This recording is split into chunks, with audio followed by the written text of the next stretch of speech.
Ada banyak orang yang melarikan diri melalui makan untuk melupakan kesedihan dan depresi mereka. Makan berlebihan bisa menciptakan kesulitan bagi sistem pencernaan yang akan turut menyebabkan timbulnya kemarahan. Ia juga bisa menghasilkan energi yang terlalu banyak. Jika kamu tidak tahu bagaimana cara menangani energi ini, ia bisa menjadi energi kemarahan, energi seks, dan energi kekerasan. Ketika kita makan dengan baik, kita bisa makan lebih sedikit. Kita hanya membutuhkan setengah dari jumlah makanan yang kita makan setiap hari. Untuk makan dengan baik, kita harus mengunyah makanan kita sekitar 50 kali sebelum menelannya. Ketika kita makan dengan sangat pelan dan membuat makanan dalam mulut kita menjadi sejenis cairan, kita akan menyerap lebih banyak nutrisi melalui usus kita. Jika kita makan dengan baik dan mengunyah makanan kita dengan baik, kita mendapat lebih banyak nutrisi dibandingkan jika kita makan dalam jumlah yang banyak, tapi tidak mencernanya dengan baik. Makan adalah suatu latihan yang mendalam.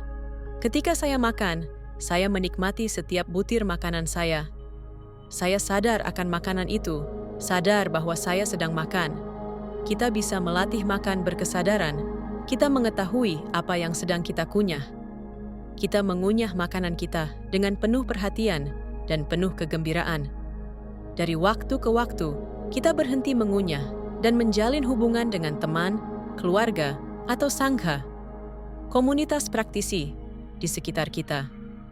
Kita menghargai betapa indahnya dapat duduk di sini dan mengunyah seperti ini, tanpa khawatir tentang apapun.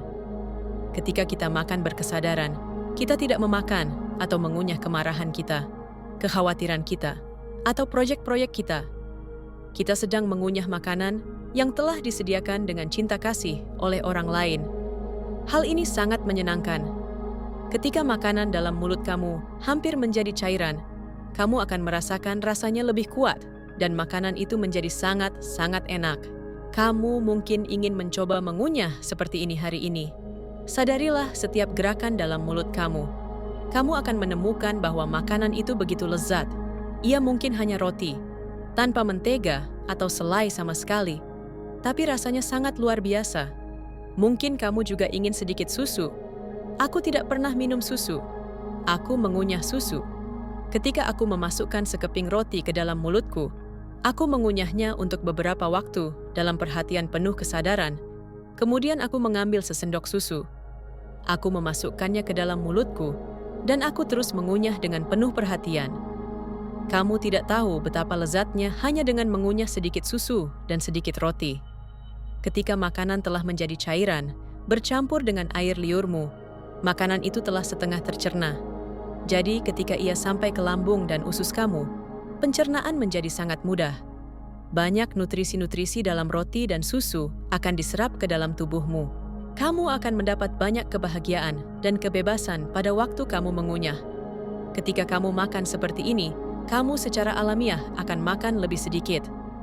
Ketika kamu mengambil makanan sendiri, waspadailah matamu. Jangan percaya pada mereka. Mata kamulah yang mendorong kamu untuk mengambil makanan terlalu banyak. Kamu tidak membutuhkan begitu banyak. Jika kamu tahu bagaimana cara makan berkesadaran dan dengan kebahagiaan, kamu akan menyadari bahwa kamu hanya membutuhkan separuh dari jumlah yang diminta oleh matamu. Mohon cobalah. Hanya dengan mengunyah sesuatu yang begitu biasa seperti zucchini, wortel, roti, dan susu, dapat menjadi hidangan terbaik sepanjang hidupmu. Sangat menakjubkan. Kebanyakan dari kami di Plum Village, pusat latihan di Perancis, telah melaksanakan makan seperti ini, mengunyah dengan perhatian penuh kesadaran, dengan sangat perlahan. Cobalah makan seperti ini. Cara ini akan membantu tubuhmu menjadi lebih baik oleh itu. Juga semangatmu, kesadaranmu. Mata kita lebih besar dari perut kita. Kita harus memberikan mata kita energi perhatian penuh kesadaran, sehingga kita tahu berapa tepatnya jumlah makanan yang sebenarnya yang kita butuhkan. Istilah Cina bagi mangkok, dana yang digunakan oleh para biksu dan biksuni, berarti alat untuk ukuran yang sesuai. Kami menggunakan mangkok jenis ini untuk melindungi kami agar tidak dibohongi oleh mata kami.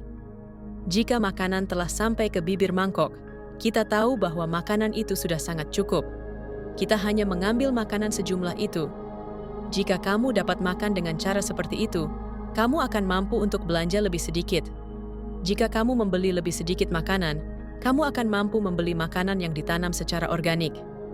Ini adalah sesuatu yang dapat kita lakukan, baik sendiri ataupun dalam keluarga kita.